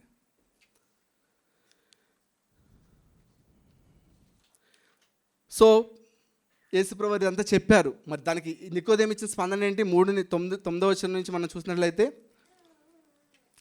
అందుకు నికోదేము ఈ సంగతులు ఎలా సాధ్యమవుతాయి అని అంటున్నాడు. అప్పుడు యేసుప్రభు చెప్పిందేంటి? మరి నువ్వు ఇశ్రాయేల్ బోధకుడివై ఉన్నావు, ఈ సత్యాలని కూడా ఈ పాత నిబంధన గ్రంథంలో ఎంత స్పష్టంగా అర్థమయ్యేలా ఉన్నాయి కదా నేను చెప్తున్న సత్యాలన్నీ కూడా, ఎందుకు నీకు అర్థం కావట్లేదని యేసుక్రీస్తు ప్రభువు ఆయన్ని గద్దించడం అని చూస్తాం. అంతేకాదు, మరి మేము ఎరిగిన సంగతి చెప్పుచున్నాము, చూసిన దాన్ని సాక్ష్యం ఇస్తున్నాము, కానీ మా సాక్ష్యాన్ని మీరు అంగీకరించరు. భూ సంబంధమైన సంగతులు నేను మీతో చెప్పినప్పుడు మీరు నమ్ముకున్నప్పుడు పరలోక సంబంధమైన మీతో చెప్పిన మీరు ఎలాగూ నమ్ముదురు. సో ఇక్కడ నికోదేము సమస్య ఏంటంటే అర్థం కాకపోవడం కాదండి, ఆయనకు అర్థమైపోయింది ఈ టైంకి. క్లియర్గా యేసుప్రభు చెప్పారు. ఆయన సమస్య ఏంటంటే ఆయన అంగీకరించలేకపోవడం. ఇంతవరకు తన బాల్యం నుంచి తన జీవితాన్ని వేటి మీదైతే కట్టుకున్నాడో ఆ కోటల్ని, ఆ పునాదుల్ని మొత్తాన్ని యేసుక్రీస్తు ప్రభువారు ఏమంటున్నారు? అవి తీసేయి, దట్ కెనాట్ సేవ్ యు, అవి నిన్ను రక్షించలేదు. నువ్వు చిన్నప్పటి నుంచి ఏ ధర్మశాస్త్రమో లేకపోతే నీతి కార్యాలు అనుకుంటున్నావో, యూదుడు అని వీటి మీద ఇప్పటివరకు నీ హోప్స్ బిల్డ్ చేసుకున్నావు, ఇవేవి నిన్ను రక్షించలేవు. ఇవన్నీ కూడా పేక మెడ లాంటివి, కూలిపోవలసిందే. నీకున్న ఏకైక మార్గం ఏంటి? నేను పాపిని ప్రభువా నన్ను రక్షించని నా యొద్దకు రావడం. సో ఇక్కడ నికోదేముకున్న సమస్య మనకు ఏమన్నా అర్థమవుతుంది స్పష్టంగా. ఆయన నమ్మట్లేదు, యేసుక్రీస్తు ప్రభు చెప్తున్న ఆ మాటను అంగీకరించట్లేదు. యేసుక్రీస్తు ప్రభు వారు చేసిన అద్భుతాలు చూసి వచ్చాడు, కానీ యేసుక్రీస్తు ప్రభు దేవుడు, ఆయన చెప్పిన మాట నేను సీరియస్గా తీసుకోవాలని ఆయన లేడు. అంతేకాకుండా తను ఒక హెల్ప్లెస్ సిన్నర్, నేను పాపిగా ఉన్నాను, నేను దిక్కుమాలిన స్థితిలో ఉన్నాను, నన్ను నువ్వు రక్షిస్తే తప్ప నాకు రక్షణ లేదు అని ఒప్పుకోవడానికి సిద్ధంగా లేడు నికోదేము. ఇది నికోదేము యొక్క అసలైన ప్రాబ్లం. మరి దానికి యేసుక్రీస్తు ప్రభువు ఇచ్చిన సమాధానం ఏంటి? మనం చూసినట్లయితే 13వ వచనం నుంచి మనం చూసినట్లయితే,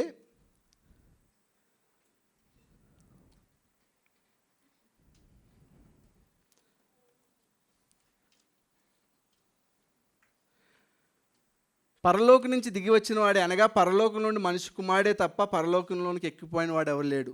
సో మొట్టమొదటిగా యేసుక్రీస్తు ప్రభువు ఏమని తెలియజేస్తున్నారు ఆయనకి? ఇదిగో నేను నీతో మాట్లాడుతున్న నేను పరలోకం నుంచి వచ్చాను. సో ఈయన మాట్లాడే మాట ఆయన సీరియస్గా తీసుకోవాలి. మనం 1వ అధ్యాయం 18వ వచనంలో కూడా చూసినట్లయితే, ఎవడునూ ఎప్పుడూ దేవుని చూడలేదు కానీ తండ్రి రొమ్మునున్న అద్వితీయ కుమారుడు ఆయన బయలుపరిచెను. సో ఇప్పుడు ఈ మాట ద్వారా యేసుక్రీస్తు ప్రభువు ఏం తెలియజేస్తున్నారంటే, ఆయన దేవుడు అనే సత్యాన్ని స్పష్టంగా నేరుగా ఆయనతో మాట్లాడుతున్నాడు. ఇదిగో నీతో మాట్లాడుతున్న నేను పరలోకం నుంచి వచ్చాను, ఇంకెవరు కూడా పరలోకంకి వెళ్ళలేదు. ఇప్పుడు నా మాట నువ్వు వినకపోతే నిన్ను రక్షించగలిగే వాళ్ళు ఎవరు కూడా లేరని చెప్తున్నారు. ఆ తర్వాత 14వ వచనంలో మనం చూసినట్లయితే, అరణ్యంలో మోషే సర్పాన్ని ఎలాగెత్తినో అలాగే విశ్వసించి ప్రతివాడును నశింపక ఆయన ద్వారా నిత్య జీవం పొందినట్లు మనిషి కుమారుడు ఎత్తబడవలను. మరి ఇంత గొప్ప రక్షణ, ఒక వ్యక్తి, చనిపోయిన వ్యక్తి ఒక నూతన వ్యక్తికి ఎలా మార్చబడగలడు అనే సత్యాన్ని యేసుక్రీస్తు ప్రభువు ఇక్కడికి వివరిస్తున్నారు. అరణ్యంలో మోషే సర్పాన్ని ఎలాగెత్తాడో ఈ సంఖ్యాకాండంలో మనం చూసినట్లయితే 21వ అధ్యాయం 4 నుంచి 9 వచనాలు చూసినట్లయితే, అది తీయొద్దు, నేను చెప్తా చూడండి. ఇశ్రాయేలీయులు దేవుడి మీద సణిగారు. నువ్వు మమ్మల్ని తీసుకెళ్తున్నావు, మాకు సరైన వస్తువులు లేవు, ఫుడ్ లేదు, వాటర్ లేదని దేవుడి మీద సరిగినప్పుడు దేవుడు వాళ్ళ మధ్యకి పాములు పంపించాడు. ఈ పాములు వాళ్ళందరినీ కరిచాయి. కనిచి అందరూ చనిపోతున్న సందర్భంలో వాళ్ళు వేడుకున్నారు, మోషే మమ్మల్ని క్షమించి, మేము పాపం చేశాము, మా కోసం దేవుడిని వేడుకో అని అన్నప్పుడు వాళ్ళు ఏం చేశారు? మోషే దేవుడిని వేడుకున్నప్పుడు దేవుడు ఏం చెప్పాడు మోషేకి? నువ్వు ఒక స్తంభాన్ని చేసి ఆ పైన ఏం చేయాలి? ఇత్తడి సర్పాన్ని పెట్టు, ప్రతిమను చేయించి, ఒక ఇత్తడి సర్పం ప్రతిమను చేయించి పెట్టు, అది ఎవరైతే చూస్తారో వాళ్ళు బతుకుతారని చెప్పినప్పుడు ఇశ్రాయేలీయులు ఆ విధంగా దేవుడు చెప్పినట్టుగా విని ఆ సర్పాన్ని నిదానించి చూశారు విశ్వాసంతో. అప్పుడు దేవుడు ఏం చేశాడు? ఎవరైతే విశ్వాసంతో ఆ విధంగా చూశారో వాళ్ళని దేవుడు బ్రతికించాడు. సో అదేవిధంగా ఇప్పుడు యేసుక్రీస్తు ప్రభువు ఏం చెప్తున్నారంటే, అరణ్యంలో మోషే సర్పను ఎలాగెత్తునో అలాగే విశ్వసించే ప్రతివాడు నశింపక నిత్యజీవం పొందినట్లు మనిషి కుమారుడు ఎత్తబడవలను. కాబట్టి మానవులు రక్షించబడాలి అని అంటే యేసుక్రీస్తు ప్రభువు ప్రాణత్యాగం తప్పనిసరి. ఆయన శిలువలో చనిపోవాలి. ఆయన శిలువలో చనిపోవడం ద్వారానే పాపి అయిన మానవుడికి ఈ నూతన జన్మ అనేది ప్రసాదించబడుతుంది అనే సత్యాన్ని ఇక్కడ తెలియజేస్తున్నారు. ఏ విధంగా అయితే అక్కడ ఇశ్రాయేలీలు నిస్సహాయులుగా మమ్మల్ని మేము రక్షించుకోలేమని చెప్పి కేవలం దేవుని మాటను నమ్మి ఆ ఇత్తడి సర్పం వైపు చూశారో, అలాగే ఇప్పుడు మానవులు కూడా తమ నిస్సహాయత స్థితిని ఒప్పుకుంటూ మమ్మల్ని మేము రక్షించుకోలేము దేవా, మేము ఆ పాపంలో నశించిపోతున్నాం, చనిపోతున్నాం, నువ్వే మాకు దిక్కని ఆ సిలువ మీద ప్రాణత్యాగం చేసిన ఆ యేసు వైపు చూస్తారో వాళ్ళు బతుకుతారు. ఏ విధంగా అయితే వాళ్ళు విశ్వాసం ద్వారా బతికారో ఆ విధంగా పాపి అయిన మానవుడు యేసుక్రీస్తు వద్దకు వచ్చి విశ్వసించడం ద్వారా మాత్రమే వాళ్ళు రక్షణ పొందుతారు. ఇదిగో నికోదేము, ఈ విధంగా అయితే సాధ్యమవుతుంది. ఒక పాపి అయిన మనుష్యుడు పాప హృదయం, మరి ఒకడు నీతి మూలంగాను ఆత్మ మూలంగా ఎలా జన్మిస్తున్నాడో తెలుసా, ఆ వ్యక్తి పాపాలు ఎలా కడబడుతుందో తెలుసా, ఇదిగో ఆ పాప శిక్ష వాళ్ళ స్థానంలో నేను తీసుకుంటున్నాను. కాబట్టి ఎవరైతే నన్ను విశ్వసిస్తారో వాళ్ళకే ఈ నిత్య జీవం అనుగ్రహించబడుతుందని చెప్తున్నాడు. ఇది మీరు అర్హులని మీకు ఇవ్వట్లేదు, ఇది ఆయన కృప ద్వారా ఇస్తున్నాడు. ఇది మీరు మంచివాళ్ళు కాబట్టి దేవుడు మిమ్మల్ని దేవుని రాజ్యంలో ప్రవేశింప చేయట్లేదు. ఇదిగో నేను సిలువలో చనిపోవడం ద్వారా, పాపం లేని నేను మీ కొరకు చనిపోవడం ద్వారా ఇది మీకు ప్రసాదించబడుతుంది. ఇది కేవలం కృప మాత్రమే. మీరు అర్హులు కాదు, కానీ నేను మీ పక్షంగా చేసిన ఈ సిలువ త్యాగం ద్వారా ఇది మీకు అనుగ్రహించబడుతుందని యేసుక్రీస్తు ప్రభువారు నికోదేముకు చెప్పడం మనం చూస్తున్నాం. మరి ఎందుకు ఇంత కృప? దేవాది దేవుడు మానవుడిగా వచ్చి పాపులను రక్షించడానికి ఆయన ఆ సిలువ త్యాగాన్ని చేయడం, ఆ శిక్షను ఆయన భరించడం, ఇంత కృప ఎందుకు చూపించావు ప్రభా అని మనకు అనిపిస్తుంది. సో మన తర్వాత వచనంలో చూస్తే దానికి ఆన్సర్ మనకు అనిపిస్తుంది. చూడండి, దేవుడు లోకంని ఎంతో ప్రేమించెను, కాగా ఆయన తన అద్వితీయ కుమారునిగా పుట్టిన వాని విశ్వాసం ఉంచి ప్రతి వాడును నశింపక నిత్య జీవం పొందినట్లు ఆయనను అనుగ్రహించెను. దేవుడు ఎందుకు ఇంత కృప చూపిస్తున్నాడంటే ఆయన మనల్ని ఎంతో ప్రేమిస్తున్నాడండి. ఆయన మానవుల్ని ఎంతో ప్రేమించాడు. జగత్తి పునాది వేయపడక మునిపే క్రీస్తు యేసునందు ప్రేమ చేత ఆయన మనల్ని ఏర్పరచుకున్నాడు. సో ఇక్కడ మనం చూసినట్లయితే ఎంతో ప్రేమించిన మాట ఉంది కదా.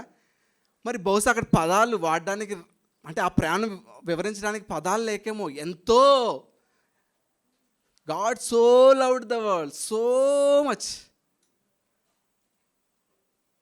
చూడండి, ఈరోజు మనం రక్షించబడిన వాళ్ళని ఇక్కడ ఉన్నామంటే దానికి కారణం ఎవరండి? దేవుని ప్రేమ. సో ఆయన ప్రేమించి ఏం చేశాడు? ఇదిగో పాప పరిహారం కోసం ఆయన కుమారుని, ఆయన అద్వితీయ కుమారుడు, త్రిత్వంలో రెండవ వ్యక్తి అయిన దేవాది దేవుడు యేసుక్రీస్తుని ఆయన భూమి మీదకి పంపించాడు. సో ఆయన ఎందుకు విశ్వసించడం ద్వారానే నిత్య జీవం. లోకము తన కుమారుని ద్వారా రక్షణ పొందుటకే కానీ లోకమునకు తీర్పు తీర్చుటకు దేవుడు ఆయన లోకానికి పంపలేదు. రక్షించడానికే వచ్చాడండి యేసయ్య, శిక్షించడానికి కాదు. నశించిన దాన్ని వెతికి రక్షించడానికి మనిషి కుమారుడు వచ్చాడు. ఎంత మంచి మాట అండి. పాపులైన మానవులకి ఇంతకన్నా వినసంపైన మాట ఇంకేమైనా ఉంటుందా? ఒక మాట ఉంటుంది కదా, మొదటి యోహాను 4వ అధ్యాయంలో, మన పాపానికి ప్రాయశ్చిత్తంగా ఉండడానికి దేవుడు తన కుమారుని లోకానికి పంపించాడు, ఇందులో ప్రేమ ఉంది. మనం ఆయన్ని ప్రేమించడం కాదు, కానీ తానే మొదట మనల్ని ప్రేమించి మన పాపాలకి ప్రాయశ్చిత్తంగా ఉండడానికి ఆయన తన కుమారుని పంపించాడు. మొదట మనం ప్రేమించలేదు ఆయన్ని, ఆయన ప్రేమించాడు. మనం కాదండి ఆయన వెతికింది, ఆయన వెతికాడు, ఆయన వచ్చాడు, ఆయన ప్రాణం పెట్టాడు, ఆయన మనలో ఆత్మకార్యం చేశాడు, ఆయన మనల్ని తన బిడ్డగా చేసుకున్నాడు. ఎంత ప్రేమ, ఎంత కృప.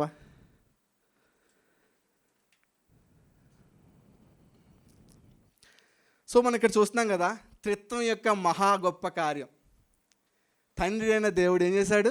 దేవుడు లోకంలో ఎంతో ప్రేమించాడు, మనల్ని ఆయన ఎంతో ప్రేమించాడు. మనం నశించిపోకూడదు, మన పాపం వల్ల నరకంలో నిత్య శిక్ష భరించకుండా రక్షించబడాలని చెప్పి ఏం చేశాడు?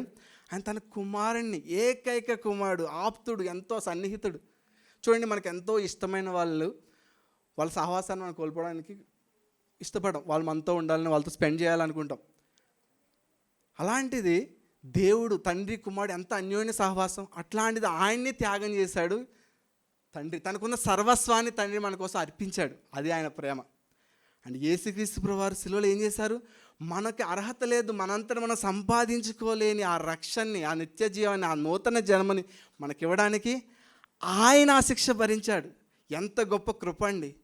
మనం సంపాదించలేము ఏం చేసి కూడా. It is only grace. అర్హత లేదు.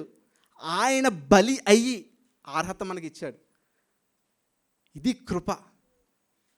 అండ్ ఆ విధంగా చేయబడిన ఆ శిలువ కార్యాన్ని కఠిన హృదయం, పాషాణ హృదయం, ఆ పాట ఉంటుంది కదా, పాషాణ మనసు మార్చి పరిశుద్ధిని చేసావా అని.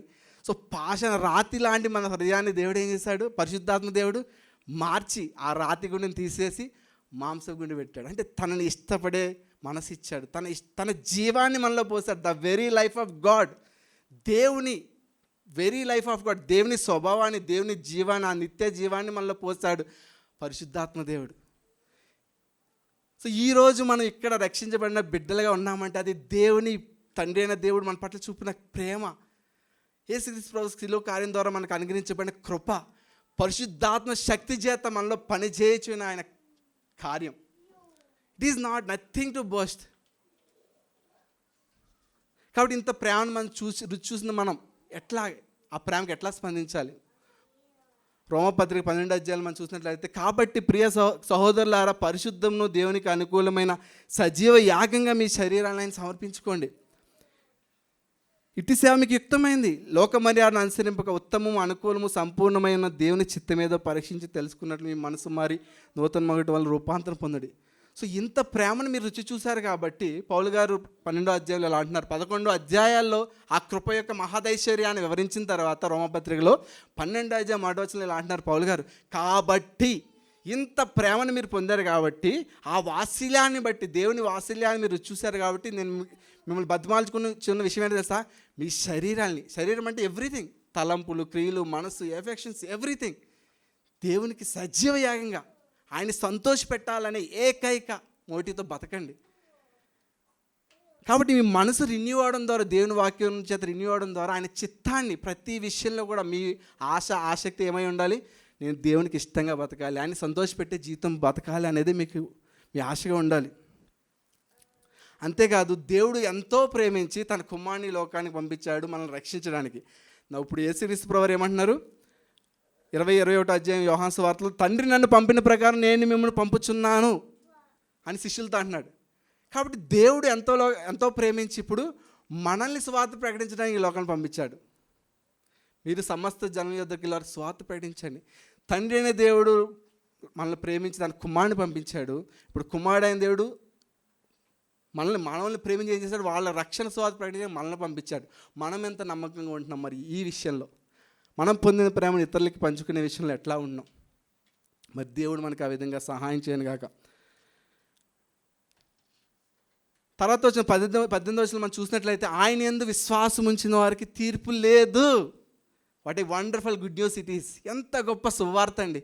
ఇంత చెప్పిన తర్వాత యేసుప్రభువు వారు చేసిన ఈ స్టేట్మెంట్ ఒకసారి మనం అర్థం చేసుకుందాం.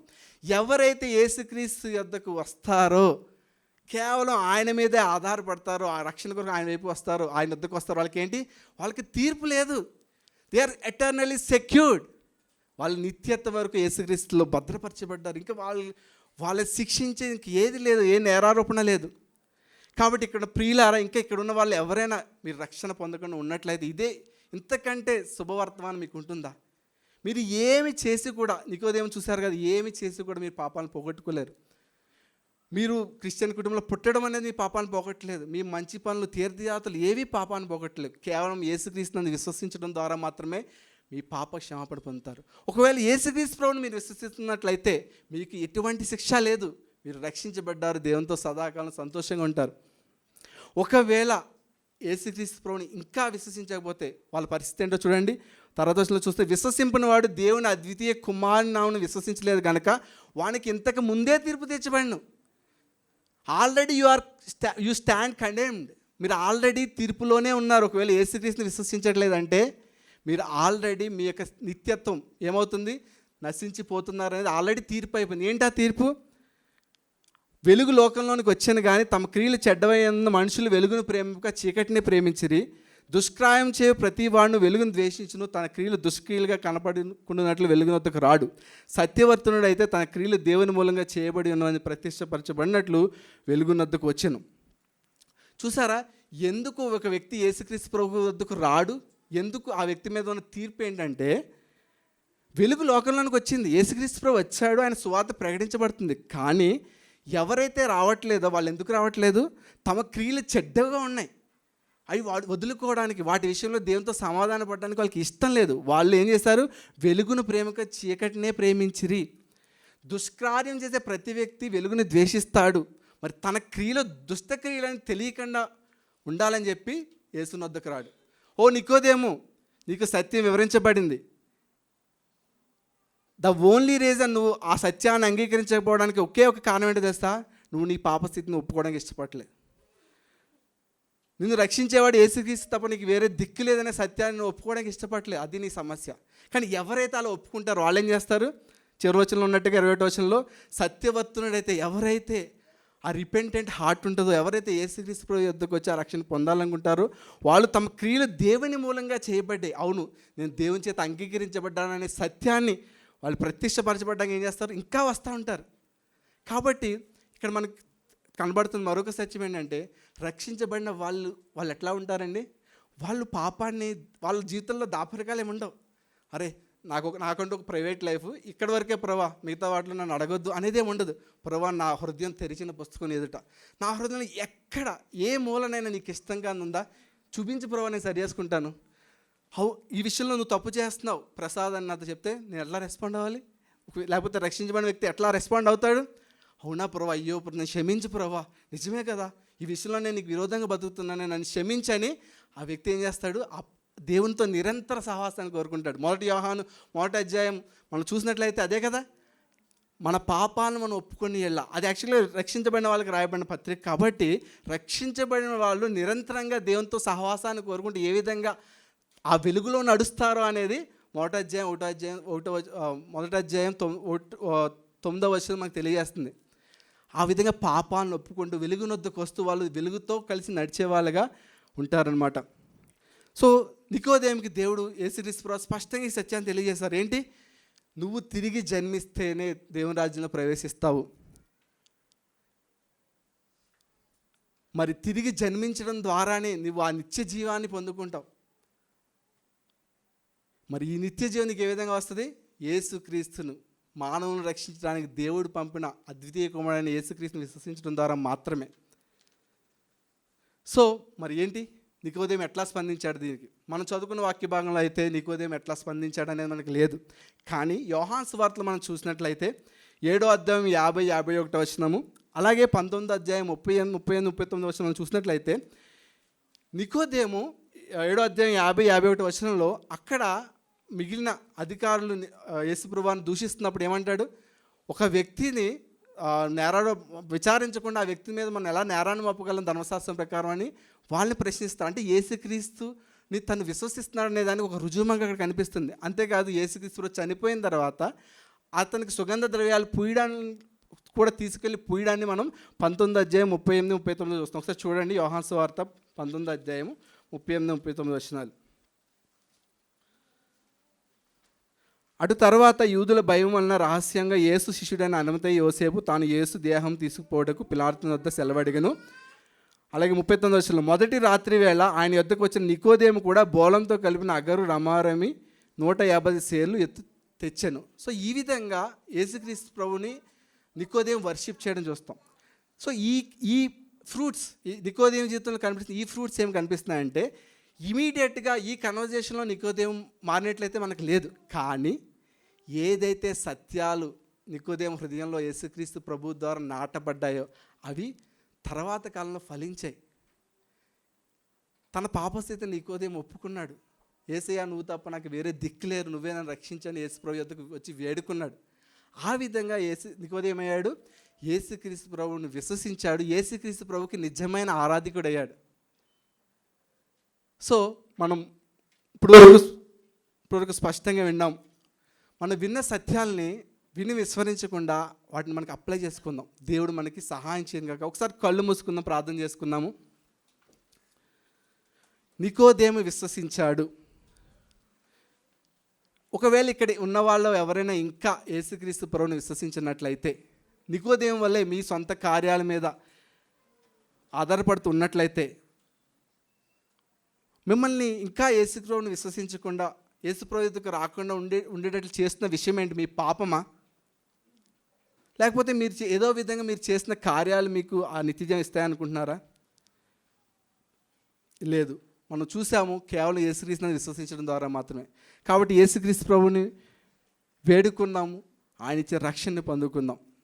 ప్రభువా, పరలోకమందున్న మా తండ్రి, మరి మీ యొక్క వాక్యాన్ని మాకు అనుగ్రహించిన చాలా వందనాలు దేవా. మీ ప్రేమను బట్టి మీకు ఎంతగానో స్తుతులు చెల్లిస్తున్నామయ్యా. జగత్తు పునాది వేయబడక ముందే క్రీస్తులో మనం మీరు ఏర్పరచుకున్నందుకు వందనాలు.